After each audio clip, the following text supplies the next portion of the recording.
통해서 출애굽기강의 68번째 말씀드리겠습니다. 만드는 법대로 하였더라.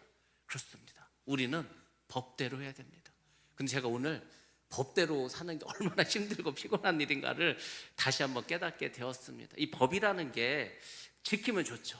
제가요 도로교통법, 그러니까 이제 운전면허증을 딸 때 도로교통법을 이렇게 공부하면서 그 생각을 했습니다. 야, 법대로 운전하면 절대로 사고가 나지 않겠다. 정말 사고가 나고 싶어도 도로교통법대로면 절대 사고가 날 수 없습니다. 사고가 났다는 것은 누군가가 지금 법을 어겼다는 거겠죠. 그럼 이제 사고가 나게 됩니다. 우리가 이제 예수를 믿고 하나님의 자녀로 살아가는데, 하나님의 자녀는 하나님이 만들어 놓은 법이 있습니다. 하나님이 만들었기 때문에 그 법을 지켜야 됩니다. 근데 그 법이 우리가 살아가는 이 세상과 대치될 때도 있습니다. 우리는, 예수를 믿는 우리는 그게 하나님 주신 법으로 맞는데 세상에서는 다를 수도 있습니다. 그럴 때 이제 우리가 어려움이 오겠지. 그렇지만 그럼에도 불구하고 우리는 하나님의 법을 따라가야 합니다. 그것이 예수를 믿는 사람들이고 거룩한 삶을 살아가는 것입니다. 아무튼 하나님께서 이 모세와 이스라엘 백성들에게 성막을 지으라 하시고 그 성막의 모든 방법들, 그리고 설계도를 다 주셨죠. 그리고 이제 이스라엘 백성들이 하나씩 하나씩 이제 만들어 가는 것이 출애굽기의 다 뒷부분의 이야기입니다. 우리가 이제 다 앞에서 했던 내용들이고 복습하는 차원에서 이제 말씀을 드리도록 하겠습니다. 하나님께서 노아를 불렀습니다. 노아를 왜 불렀습니까? 하나님이 노아를 불러서 무엇을 하라고 했습니까? 배를 만들라고 했죠. 근데 사실은 배가 아니고 그 방주라는 것은 그냥 물 위에 떠 있는 그냥 나무 상자다 이렇게 생각하시면 돼요. 근데 그 나무 상자가 굉장히 큽니다. 그래서 노아는 하나님의 말씀을 순종해서 방주를 만듭니다. 근데 그 방주를 만드는 일이 쉬운 일이 아니에요. 매일 나무를 잘라서 나무를 이어서 붙이고 그 다음에 역청을 바르고 그렇게 합니다. 10년도 아니고 20년도 아니고 30년도 아니고 120년을 만들죠. 그러니까 평생을 방주만 만들어. 사람들이 이제 뭐라고 하겠죠. 미쳤냐고, 뭐한 짓이냐고, 비도 안 오는데 무슨 방주를 이렇게 크게 짓냐고. 근데 신기하게 이 방주를 다 치니까 동물들이 막 모이기 시작합니다. 그러면은 사람들이 깨달았어야 돼. 노아가 그 오랜 시간 동안 방주를 짓고 그리고 방주를 지면은 안으로 오라고 했는데 정말 이 모든 동물들이 다 이렇게 막 모여드는구나. 그럼 사람들이 그때라도 깨닫고 탔어야 돼요. 그럼 구원을 받습니다. 징조가 나타난 거 아닙니까? 이 동물들 나오는데, 근데 노아의 가족만 타고 아무도 안 탔습니다. 그게 뭔지 아십니까? 이 세상의 마지막에 와서 이게 예수 믿고 구원을 받으라고 아무리 해도 세상 사람들은 그 말을 듣지 않습니다. 노아의 가족만 갔다는 것은 하나님을 믿는 사람이면서 하나님의 말씀대로 행한 사람만 구원받았다는 겁니다. 그렇지 않습니까? 노아의 가족은 하나님을 믿었습니다. 그럼 노아 시대 때 노아만 하나님을 알았겠습니까? 다른 사람도 알았겠지. 근데 노아 가족은 하나님이 방주를 지라 해서 그 방주를 짓는 일을 행하지 않았습니까? 그러니까 그게 뭐냐면 하나님을 믿는 거에서 그치지 말고 하나님께서 하신 그 말씀대로 행하는 사람이 구원을 받는다는 겁니다. 일한 대로, 행한 대로, 심은 대로 하나님 역사한다고 하지 않았습니까? 그러니까 여러분들이 열심히 일하셔야 돼요. 사실은 지금은 우리가 일해야 할 때입니다. 하나님의 말씀을 행할 때입니다. 그리고 최선을 다해서 하나님께 나의 가진 것을 심어야 됩니다. 시간도 심고 정성도 심고 하나님에 대한 사랑도 심고 때로는 막 물질도 심고 막 그렇게 하는 거예요. 그렇게 하다 보면은 우리가 이 구원의 방주를 타게 되고 우리는 천국으로 올라가게 될 줄로 믿습니다. 그 노아가 구원을 받았죠. 노아 가족이. 그 다음에 모세도 마찬가지입니다. 하나님의 말씀대로 순종했습니다. 그래서 어떻게 했습니까? 성전을 지었습니다. 성막을 짓고 거기 필요한 모든 기구들을 만들었습니다. 그리고 하나님께서 그곳에 거할 수 있도록 했다는 겁니다. 여러분들, 하나님이 거하셔. 하나님이 사는 집이야. 대단하지 않습니까? 하나님이 살아 계시는 집이 있으면 그 얼마나 대단합니까? 그곳에서 하나님을 만날 수 있는데, 그러니까 사람들이 막 이 성막으로 가지 않았겠습니까? 근데 그 당시에는 이 성소는 제사장만 들어가. 지성소는 대제사장만 1년에 한 번 대속죄에 들어가. 그리고 일반 성도들은, 일반 백성들은 성막 뜰밖에 들어가지 못합니다. 지금은 우리가 다 들어가지 않습니까? 지성소까지. 그래서 하나님의 전을 우리는 마음껏 올 수가 있습니다. 근데 신약에서 또 하나 바뀐 게 있어요. 예수님께서 이 땅에 오셔서 우리가 하나님께 직접 나갈 수 있는 길을 열어주셨죠. 그것만 주신 게 아닙니다. 뭘 주셨냐면은 성령을 보내주셨어. 근데 이 성령은 어떤 분인지 아십니까? 우리가 그동안은 성전이 하나님이 살아계신 집이야. 그래서 이 세상에 성전이 어디 있습니까? 저 하늘나라에 있죠. 성부 하나님께서 살고 계신 그 하늘나라의 성전, 하늘 성전이 있겠죠. 그리고 이 성막, 성소, 성전, 하나님께서 거하시는 이 땅의 집이 있겠죠. 근데 예수님은 어떻게 하신지 아십니까? 승천을 하시고 성령을 보내주셨어. 그 성령은 어디에 살고 계십니까? 성령 어디 사세요? 서울에 사십니까? 어디 사십니까? 우리 안에 사셔. 그게요 보통 일이 아니라니까요. 그렇지 않습니까? 우리 안에 들어와서 하나님이 산다. 그게 말이 됩니까? 근데 성령께서는 우리 안에 들어와서 사신다는 거예요. 임재하셔서 우리 속으로 들어오셔서 그래서 우리 안에 살아. 그럼 우리가 뭐가 된 겁니까? 성전이 된 거죠. 우리가 성전이 된 겁니다. 그래서 예수를 믿는 사람들이 교회가 된 거예요. 예수를 믿는 우리 모두가 교회가 된 거예요. 한 사람 한 사람 다 교회입니다. 왜? 그 안에 하나님 살아 계시니까. 교회된 우리가 예배당에 모여서 또 함께 하나님께 예배를 드리는 거예요. 얼마나 이게 복되고 축복된 일입니까? 그리고 우리가 천국에 가면은 정말 영원히 그곳에서 하나님을 찬양하고 찬미하고 경배하면서 영원토록 하나님께 예배드리면서 살아가는 겁니다. 그러니까 이 땅에서 예배를 많이 드리고 충분히 드린 분들은 천국 가서도 그 예배 드리는 게 너무 신나고 재밌을 거예요. 왜? 이 땅에서 늘 했던 거니까.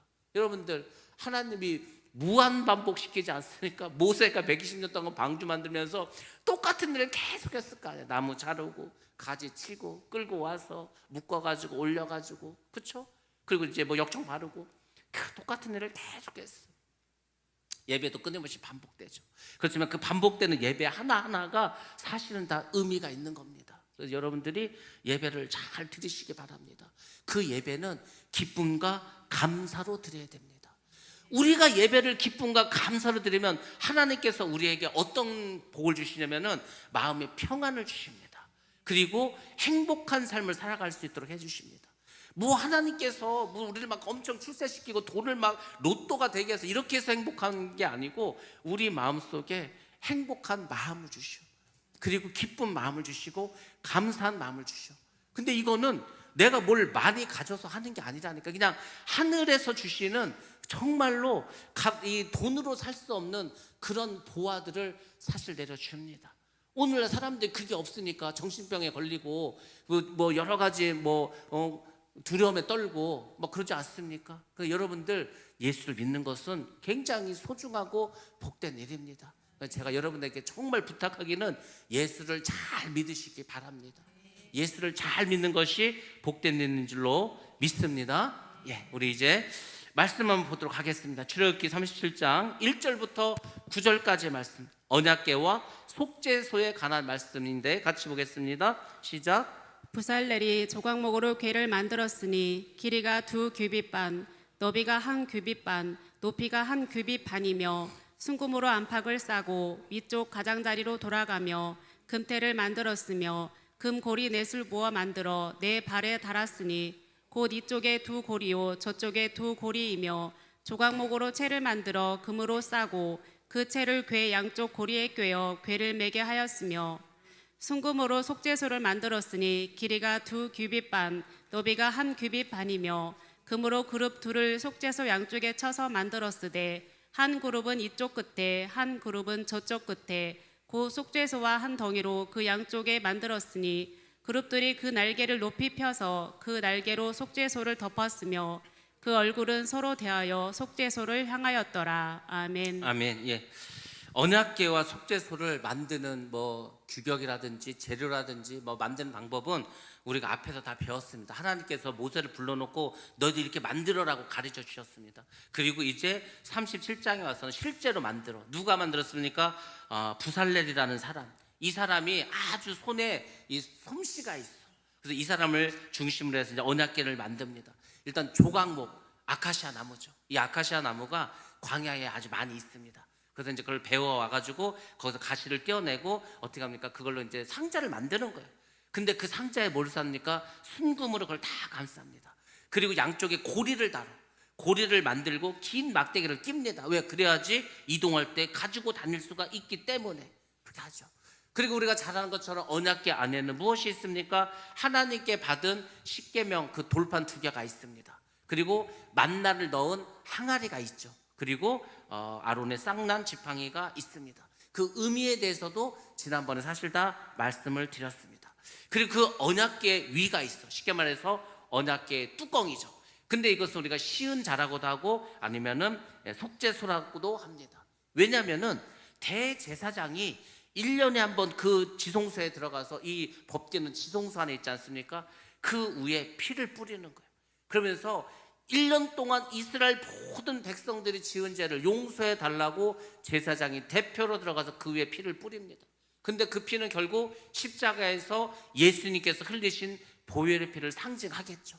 근데 옛날에는 계속 가서 짐승을 잡아서 피를 뿌려야 돼. 왜? 짐승의 피는 능력이 그거밖에 없어. 내가 죄를 한번 졌어. 짐승 하나 잡아. 그러면 이제 그 죄가 사해져. 그러면 우리가 일평생을 살아가면서 얼마나 많은 죄를 짓겠습니까? 그러니까 한 사람이 잡는 짐승도 엄청 많았을 거예요. 그래서 뭐 그렇게 많은 사람들이 막 짐승을 계속 잡았습니다. 6월절 날에는 뭐 10만 마리가 넘는 양을 잡았다니까. 그러니까 완전히 예루살렘 막 피바다가 되지 않았겠습니까? 그래도 안 돼. 매년 피를 흘렸어. 그렇게 수천 년의 시간을 보내지 않았습니까? 그래서 예수님 와서 죽으셨어. 한 분이 죽으셨는데 그 예수님의 피는 모든 사람의 모든 죄, 과거에 지은 죄, 현재 짓는 죄, 미래에 지을 죄까지도 다 용서할 수 있는 능력이 있습니다. 그래서 주의 보혈 능력이 있도다. 그 주의 보혈에 능력이 있다니까. 귀신도 좋습니다. 주의 보혈은 병도 고칠 수가 있습니다. 그 주의 보혈은 우리의 모든 죄를 사할 수 있는 것입니다. 그렇지 않습니까? 그래서 그 보혈의 피를 주님께서 죽기 전에, 십자가 죽기 전에는 이렇게 속죄소에서 제사장이 가서 피를 뿌려서 이제 제사도 지냈습니다. 그리고 그 위에는 이 그룹, 천사죠, 천사. 높은 계급의 천사가 있어. 그 그룹들이 날개를 펴서 얼굴을 맞대고 그리고 그 속죄소를 덮습니다. 사단으로부터 이제 어떻게 하는 거죠? 지키겠다는 거죠. 죄사함을 받을 것을 사단이 방해하지 못하도록 그룹 천사들이 지킵니다. 그래서 우리가 말씀을 통해서 나의 죄를 발견하고, 여러분 죄는 뭘로 발견한지 아십니까? 말씀으로 발견하는 거예요. 나는 그게 죄인지도 모르고 살았어. 근데 말씀을 보니까 그게 죄라는 거예요. 내가 설교 말씀을 들으니까 그게 죄라고 하는 거예요. 아, 그럼 내가 죄를 졌구나 깨닫는 거죠. 그래서 말씀은 우리의 죄를 깨닫게 합니다. 죄를 깨닫고 끝나면 됩니까? 아니죠. 반드시 회개를 해야 합니다. 그럼 회개만 하면 끝납니까? 아닙니다. 죄 사함을 받아야 됩니다. 내가 회개를 했어. 그러면은 주님께서 그래, 네 죄를 내가 사해 주겠다. 죄 사함을 받아야 될 거 아닙니까? 죄 사함을 다 받습니다. 그리고 이제 그 죄 사함을 받은 깨끗한 심령에 예수님께서, 하나님께서 성령을 보내주시면 그 힘을 가지고 우리가 이제 말씀을 지키면서 살아가는 겁니다. 그러니까 하나님의 말씀은 우리의 힘으로, 내 힘으로는 그 절대로 살아갈 수가 없어. 우리가 어떻게 그렇게 살아갑니까? 우리가 월요일 날 그 영어 성경 공부 지금 마태복음 하고 있는데 마태복음에서 산상순하고 있습니다. 누가 오른뺨을 때리면 왼뺨도 대라는 거예요.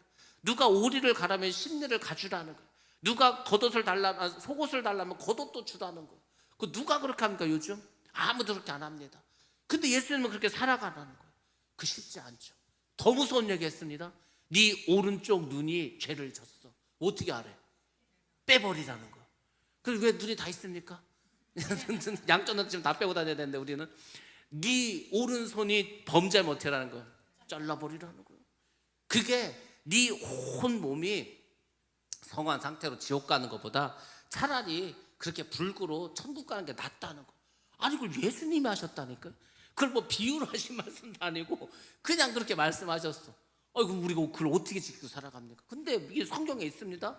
여러분들이 신앙생활하면서 그런 고민을 하셔야 되는 거예요. 야, 이거 성경에서는 예수님 이렇게 살으라고 하는데 내가 이렇게 못 사는데 어떻게 하지? 방법이 있습니다. 여러분이 눈을 빼기 전에, 팔을 자르기 전에 뭘 하시면 되는 거예요? 회개를 하시면 되는 거예요.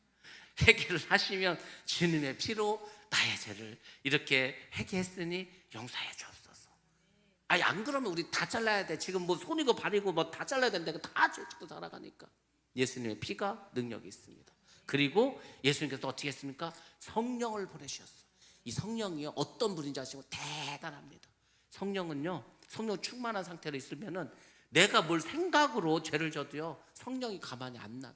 빨리 회개하라는 거예요. 나를 막 요동칩니다. 막 회개를 안 하고서는 견딜 수 없게 해버려.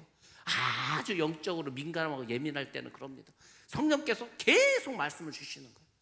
그러니까 저는요 성령이 역사하고 성령이 함께 하시고 성령이 우리의 삶을 인도한다는 말이 무슨 말인지 알아. 성령 충만한 상태. 그러니까 그 도대체 그럼 어떻게 그렇게 할 수 있냐? 간단합니다. 매일 죄를 회개하고 매일 나와서 기도하고 말씀대로 살아가는 거야 그냥. 그러면 어느 순간 성령이 강력하게 역사합니다. 그렇게 살아가야 돼. 그러니까 저는 그 생각을 했습니다. 야 정말 이 하나님께서 하신 말씀이 하나도 거짓말이 없구나. 예수님이 하신 말씀이 하나도 틀린 게 없구나. 진짜 말씀하신 그대로 하나님 하십니다. 그러니까 지금 예수님께서 하신 말씀 2000년 전에 하신 말씀이지 아닙니까? 구약은 더 오래된 얘기야. 그 3000년, 4000년, 2000년 전과 지금의 우리의 삶이 너무너무 괴리가 많어. 그래서 우리는 야 그거 성경 말씀은 옛날 사람들만 그렇게 지키라고 한 거지 우리가 어떻게 지켜? 그렇게 하는데 아닙니다. 옛날 사람들은 성령 충만함이 없었어. 정말로 자기의 믿음으로 이렇게 살았어야 됩니다. 근데 우리는 성령을 받지 않았습니까? 성령을 받았으면 훨씬 더 살기 편한 겁니다 사실은. 그래서 여러분들이 그 생각을 하시죠. 제가 믿음으로 도전하라고 하지 않았습니까? 뭘 믿음으로 도전하면은 여러분들이 성령 충만함을 위해서 한번 도전해 보시기 바랍니다. 막 기도도 막 열심히 뜨겁게 한번 해보는 거예요. 금식도 막 하는 금식. 왜냐하면 예수님이 뭐라 했습니까? 기도와 금식 외에는 이런 유가 나가지 않는다. 그 귀신 들린 아들 데리고 와서 아버지가 한 말 그거 아니까 제자들이 귀신 못 쫓으니까 그런 거. 그러니까 금식도 좀 해보는 거. 어차피 살도 빼야 되니까 살도 뺄 겸 금식도 막 하는 거예요. 간헐적 단식도 좀 해보면서 계속 하면서 막 기도도 하면서 회개도 하면서 뜨겁게 하면은요 정말 성령이 이거구나 이거. 그러니까 그 맛을 봐야 되지 않겠습니까? 뭐 성령의 충만함이 있고 성령 역사하신다고 뭐 말은 많이 들었는데 뭐 교회를 다녀도 한 번도 그런 걸 경험을 못 해봤어. 예전에는 막 부흥회 하지 않았습니까? 부흥회를 뭐 월요일부터 막 그냥 금요일까지 토요일까지만 해대면은요 거기 막 아침 점심 막 새벽 막 밤에 가서 막 기도하고 말씀 듣고 막 하면은 정말 이제 뒤집어지는 사람 몇 사람이 나와. 그러면 이제 그 사람들이 다 간증하는 게 뭐예요? 내가 참 말씀대로 안 살고 내 마음대로 살고 세상을 버텨서 살고 어쩌고저쩌고 했는데 이번에 와가지고 내 은혜를 받아서 정말 회개를 하면서 내 뜨겁게 하나님을 만났다고 변하지 않습니까? 그런 거예요. 그런 거. 성령을 만나면 변할 수밖에 없습니다. 우리가 그렇게 신앙생활을 해야 됩니다. 뭘 통해서? 말씀을 통해서. 말씀을 들으면 우리의 죄를 발견하게 되고 죄사함을 받게 됩니다. 그래서 성령을 받으면 그 힘으로 우리가 살아가면 되는 겁니다. 하나님께서 가장 우리에게 원하시는 게 있다면 뭘 것 같습니까? 하나님 우리에게 뭘 원하십니까? 오늘 집사님 기도 중에서 인애보다 인애를 중요하죠. 뭐보다 인애를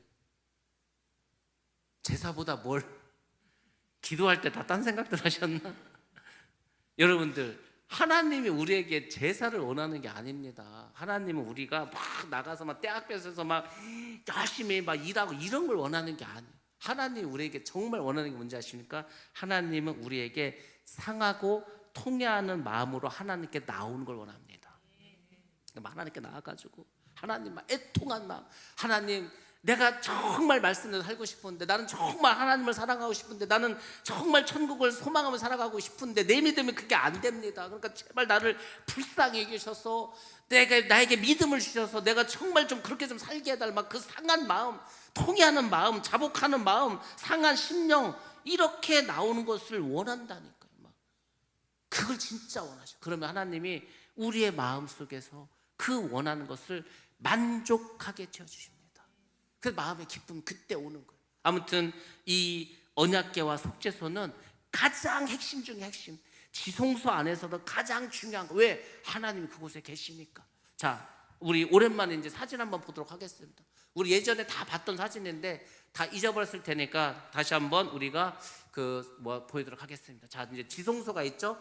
지성소가 있고 이제 성소가 있습니다.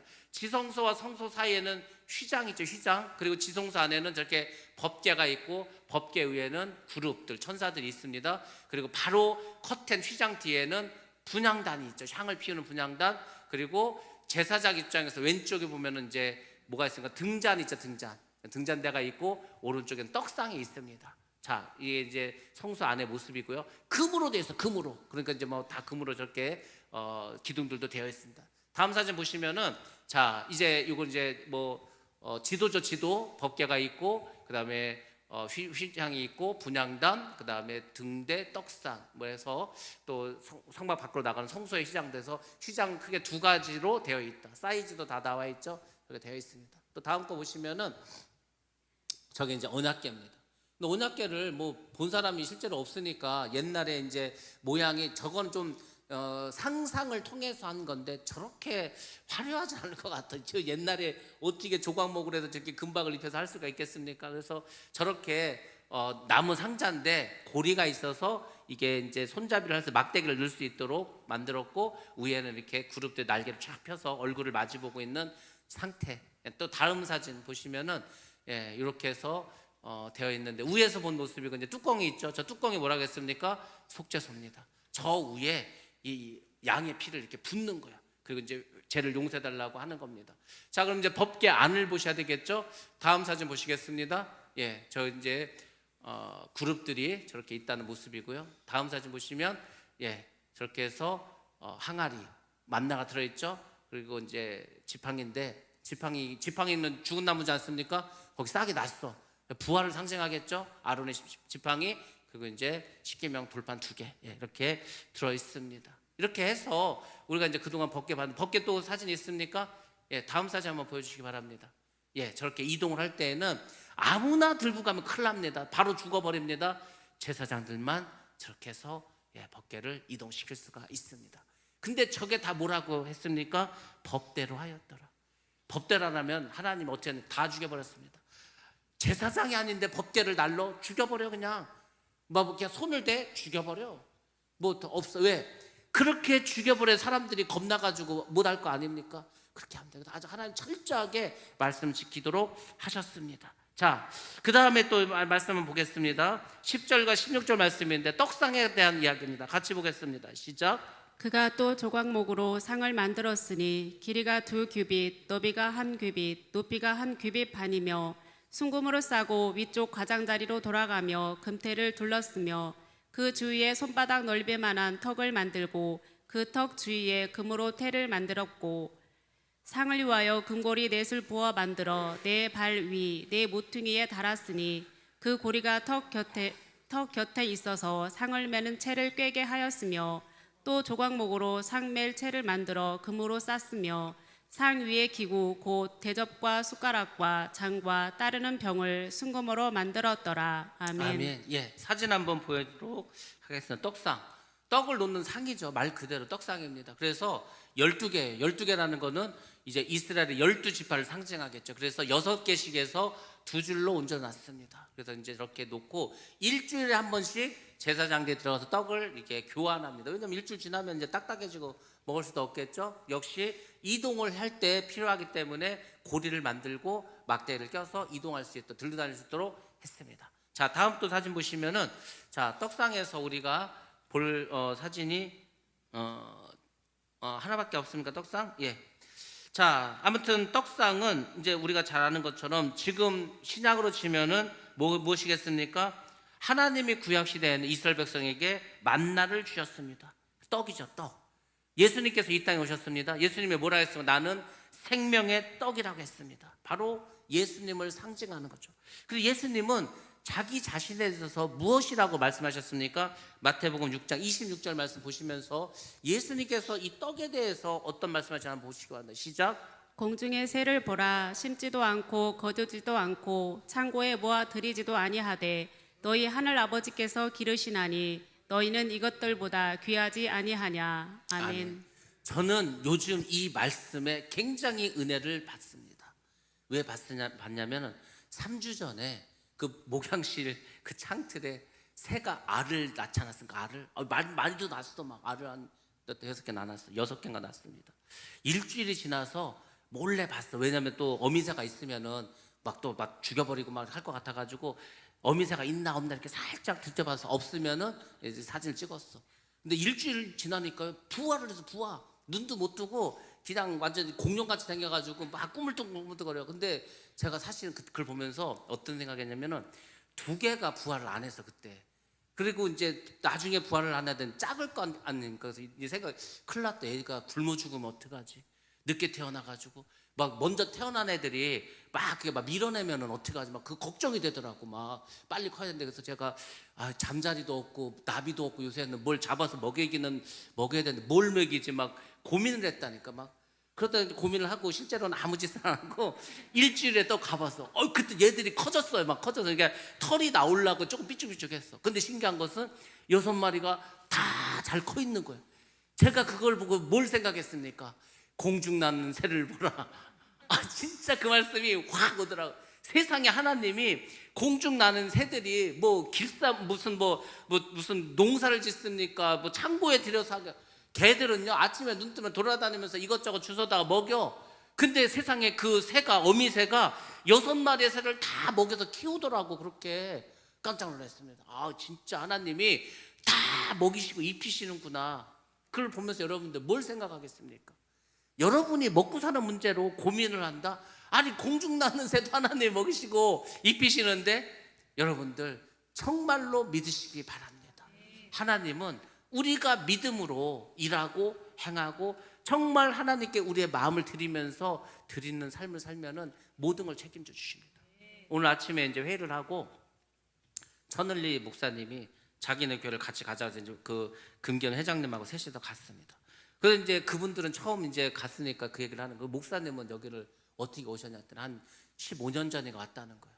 원래는 이렇게 농촌에 올 거로 생각을 못 했다는 거예요. 처음에 왔더니 막 외양간이야. 지금 성전이 있는 곳은 외양간이었다는 거예요. 시골 마을이었어. 다 무너진 곳이었어. 교회가 있긴 있는데 이걸 교회라고 할 수도 없어. 잘 데도 없어. 물도 새. 그래서 이분이 대전에서 왔다 갔다 하면서 했다는 거예요. 그리고 이제 이분은 이제 처음에 농촌에 오면서 이 생각을 했다는 거예요. 어차피 농촌에는 애들은 없고 어르신들밖에 없으니까 뭐 요양 뭐 이런 걸 해야겠다 싶어가지고 자격증도 따고 이렇게 했다는 거예요.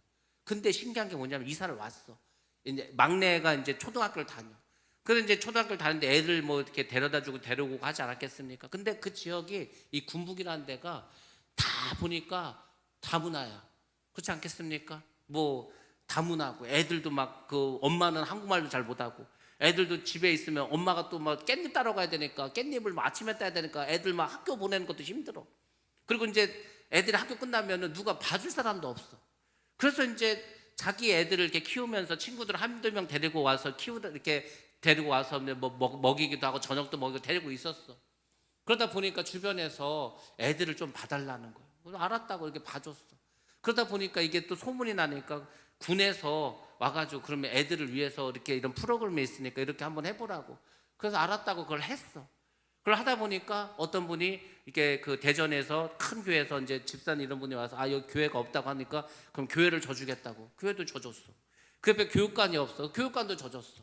그리고 이제 그 주변에 이제 땅이 많은데 그 주변에 있는 분들이 뭐 나는 나이 많아서 농사 못 지니까 그냥 알아서 하라 그래서 그걸로 뭐 고구마도 짓고 옥수수도 짓고 뭐 이제 사택도 짓고 그렇게 된 거예요. 처음에 계획은 애들을 뭐 이렇게 해서 할 생각을 한 번도 하지 않았는데 그냥 하나님이 시키는 대로 일하고 행하고 그렇게 하니까 하나님이요. 거기 뭐 방송에도 나오고 기독교 방송에 나오고 기독교 뭐 신문에도 나오고 정말 농촌 교회의 모델 교회랄까 모델 교회. 농촌 교회는 이렇게 하면은 살아남고 있을 수 있겠구나. 농촌에서 교회가 이런 일을 하면은 그 주변 사람들에게 실제적인 도움을 주겠구나. 그래서 그 애들이요. 어릴 때부터 악기도 배우고 운동도 배우고 그다음에 이제 농사도 배우고 그 뭐 수영장도 있고 그러니까 뭐 도시에 사는 애들보다 너무나 혜택을 많이 받으면서 정말 행복하게 살아. 그렇게 해서 10년 전에 배웠던 애들은 자기들이 이제 대학생이 되니까 동생들을 또 가르치면서 자기들이 뭘 만들어서 자기들이 회의를 해서 자기들이 프로그램을 이끌어가면서 하더라고요. 제가 이렇게 보면서 그렇구나. 하나님이 그러니까 제가 그 주일날 설교하지 않았습니까? 아니 세상에 2명이서 36,000명 전쟁하러 간다고? 근데 요나단이 무슨 생각으로 갔습니까? 하나님은 살아계신다. 하나님 우리와 함께 하신다. 그 생각을 가지고 하나님이 불러서 내가 너와 함께 할 거니까 이렇게 해. 그것도 아니라니까. 혹시 아냐? 우리가 이렇게 하다 보면은 하나님께서 우리를 도와주실지 그 믿음으로 했다고 하지 않습니까? 여러분도 마찬가지, 저도 마찬가지. 혹시 아냐? 우리가 믿음을 가지고 하나님 살아계시니까, 하나님은 다 모든 것을 아시니까, 우리가 하나님이 굳이 이렇게 해라 저렇게 해라 말씀 안 하셔도 이것을 하나님이 기뻐하고 원하시는 일이라면 우리가 이를 행하면 하나님께서 아냐? 도와주실지. 그렇게 해서 일을 해 나가더라고.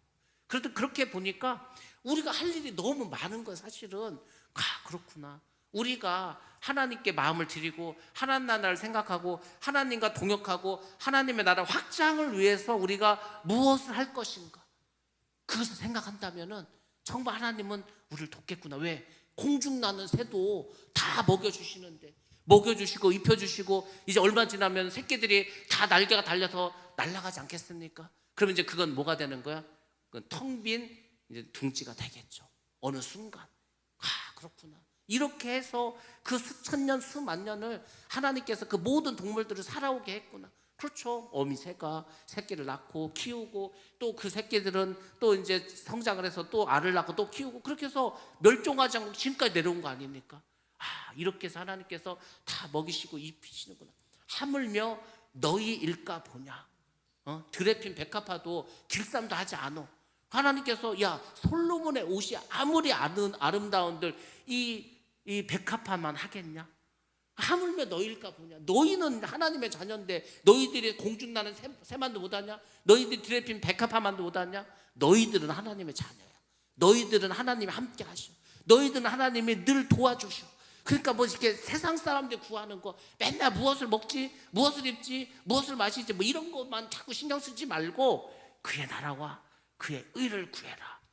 그의 나라와 그의 의를 구하면 하나님께서 반드시 그 사람을 사용하십니다.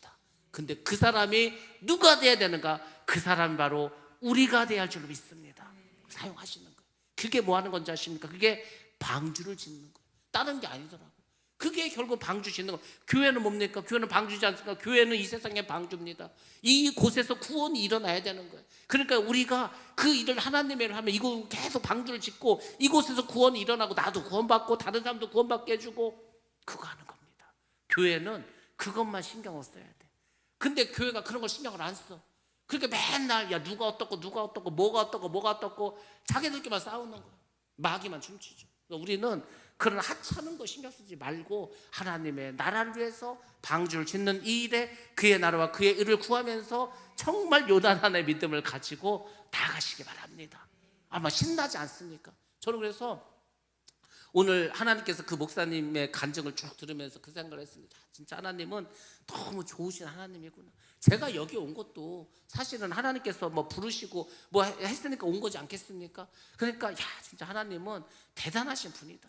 정말 내가 목숨을 들여서라도 믿을 만한 분이다. 그 생각이 들더라고요. 그러니까 순교하는 거 같지 않습니까? 하나님을 제대로 못 믿으면 누가 순교를 합니까? 누가 생명을 바칩니까? 그런데 하나님이라면 내가 내 목숨을 들여서라도 그분을 믿을 수가 있어. 그분의 일을 할 수 있어. 여러분들 그런 마음을 가지고 신앙생활 하시기 바랍니다. 그냥 기분 괜찮고 뭐 하면 가고 기분도 좀 찝찝하고 뭐 하면 안 가고 이런 거 하지 말고 정말 하나님 살아계시고 하나님 역사하심을 믿고 나아가신다면 반드시 성령께서 역사하셔서 우리의 삶을 새롭게 해 주실 줄로 믿습니다. 예수님이 십자가에서 자신의 살과 피를 다 우리에게 주셨습니다. 그러니까 우리가 그걸 먹고 마시는 거지 않습니까? 우리는 날마다 예수님께서 십자가에서 흘리신 그 피와 살을 먹는 겁니다. 먹으라고 했잖아요. 예수님이 그것을 먹고서 우리가 어떻게 되는 거 죄사함을 받는 거죠. 그리고 성령을 받아서 살아가는 겁니다. 그래서 떡상도 예수님을 상징한다. 그 다음에 17절부터 24절 말씀 등잔대 이야기인데 등잔대는 그럼 뭘 의미하는가? 다시 한번 말씀 통해서 한번 알아보도록 하겠습니다. 시작. 그가 또 순금으로 등잔대를 만들되 그것을 쳐서 만들었으니 그 밑판과 줄기와 잔과 꽃받침과 꽃이 그것과 한 덩이로 되었고 가지 여섯이 그 곁에서 나왔으니 곧 등잔대의 세 가지는 저쪽으로 나왔고 등잔대의 세 가지는 이쪽으로 나왔으며 이쪽 가지에 살구꽃 형상의 잔색과 꽃받침과 꽃이 있고 저쪽 가지에 살구꽃 형상의 잔색과 꽃받침과 꽃이 있어 등잔대에서 나온 가지 여섯이 그러하며. 예. 20절. 예. 아직 다 안 만들어 봤는데. 자, 20절은 자, 제가 한번 그러면 읽어 드리도록 하겠습니다. 출애굽기 37장 20절.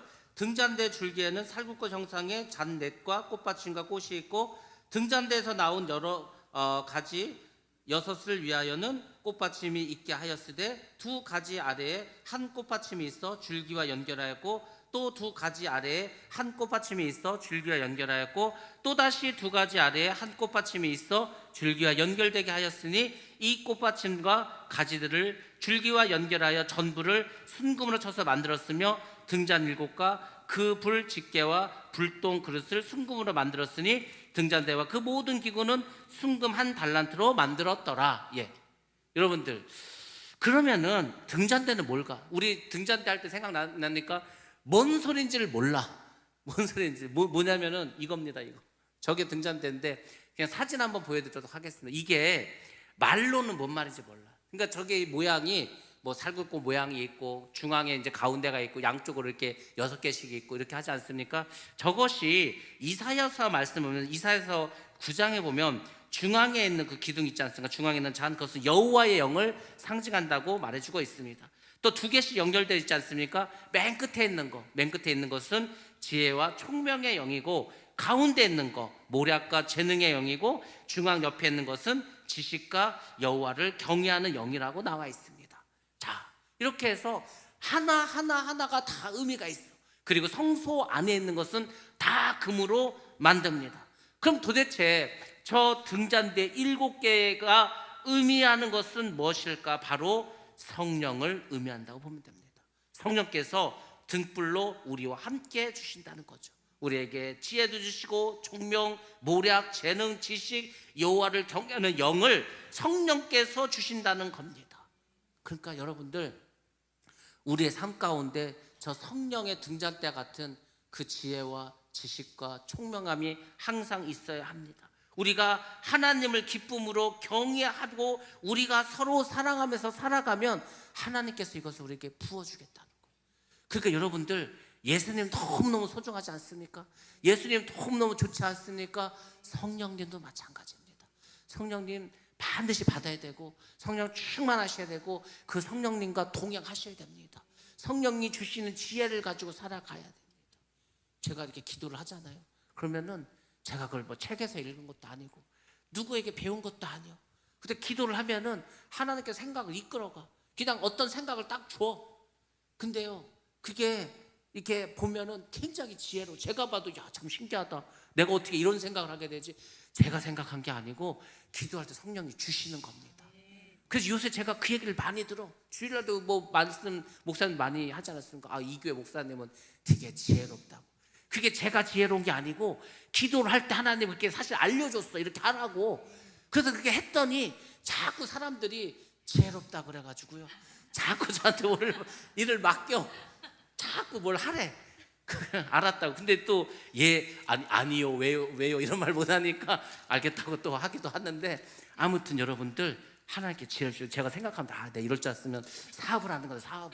사업을 하나님이 지혜를 주시면 그걸 가져가면 그냥 회사를 몇 개 차릴 텐데, 막 그 생각도 듭니다. 하여튼 여러분들, 우리가 하여튼 지혜를 받으시오. 지혜를 받으시고 성령 충만하면 하나님께서 채워주십니다. 자, 마지막으로 25절과 29절 분향단입니다. 분향단 말씀 한번 보겠습니다. 시작. 그가 또 조각목으로 분향할 제단을 만들었으니 길이는 한 규빗이요 너비도 한 규빗이라. 내부가 반듯하고 높이는 2규빗이며 그 뿔들이 제단과 연결되었으며 제단 상면과 전후 좌우면과 그 뿔을 순금으로 싸고 주위에 금테를 둘렀고 그 테 아래 양쪽에 금고리 2를 만들었으되 곧 그 양쪽에 만들어 제단을 매는 채를 꿰게 하였으며 조각목으로 그 채를 만들어 금으로 쌌으며 거룩한 관유와 향품으로 정결한 향을 만들었으되 향을 만드는 법대로 하였더라. 아멘. 아멘. 당연히 향을 피워야 되니까 분향단은 향도 만들어야 되겠죠. 그래서 막 기름과 향료를 넣어서 향 만드는 것도 다 앞에서 배웠습니다. 자, 사진 한번 보여드리도록 하겠습니다. 사진을 보고서 한번 정리를 해보도록 하겠습니다. 저 분향단인데 끝에 보면 뿔이 있지 않습니까? 뿔은 어떤 힘이나 능력, 권세를 말하고, 역시 이동을 해야 돼. 저게 지금 다 텐트지 않습니까? 텐트 성막이기 때문에 이동을 해야 되기 때문에 역시 저렇게 해서 이동할 수 있도록 만들었어요. 그러니까 사이즈는 가로 세로가 1규빗이고 높이가 2규빗입니다. 한 규빗이 45cm나 50cm니까 그렇게 높이는 한 1m 정도 된다 보시면 되겠죠. 작은 분향단입니다. 다음 또 사진 보시면 결국 분향단은 저렇게 제사장이 아침과 저녁에 들어서 하루에 2번씩 향을 넣어서 피우는 겁니다. 연기가 나게 되는, 향을 나게 하는 거죠. 그럼 여러분들 분향단은 뭘 의미하고 상징하는 걸 보셔야 되겠죠. 다음 사진 한번 보시기 바랍니다. 분향단은 뭐냐면 우리 성도의 기도입니다. 기도. 우리가 기도를 하면은 향이 연기가 돼서 이렇게 하늘로 올라가지 않습니까? 그러니까 우리가 기도를 하면은 우리의 기도를 받아서 천사가 그 기도를 가지고 하늘나라로 올라간다는 거죠. 자, 올라가서 이제 하나님 보좌에 우리의 기도가 올라갑니다. 그 이제 금 그릇에, 금 대접에 담겨서, 자, 그렇게 해가지고 우리가 기도를 하면은 저렇게 하나님께 가는 거죠. 그래서 의인의 부르짖음을 하면 어떻게 되겠습니까? 여호와께서 들으시고 그들의 모든 환난에서 건지셨도다. 그러니까 여러분들이 환난이 있어, 어려움이 있어, 아니면 뭔가 내가 좀 뭔가 믿음을 하고 싶어, 그러면 뭘 하는 거? 부르짖어. 막 부르짖어 기도하시기 바랍니다. 그러면 하나님께서 어떻게 한다? 그걸 들으셔. 다 듣는다. 하나님 뭐라고 하셨습니까? 내 귀에 들린 대로 행하리라 하지 않았습니까? 그러니까 하나님께서 들으실 때 좋은 걸 들어야 돼. 좋은 거. 그러니까 원망 이런 거 하지 마시고 좋은 말을 하시고 믿음의 말을 하시는 거예요. 그러면 환난에서 건져주시고 인도해 주십니다. 그것이 기도입니다. 그래서 분향단은 기도를 의미합니다. 기도는 사단을 물리치는 승리의 뿌리입니다. 우리가 기도를 해야지 사탄을 물리치지 뭘로 사탄을 이깁니까? 기도를 세게 하면 세게 할수록 사탄이 물러가고 우리는 하나님께 영광을 돌릴 수가 있습니다. 제사장이 이곳에 분향을 해서 하나님께 백성을 대신해서 기도를 드립니다.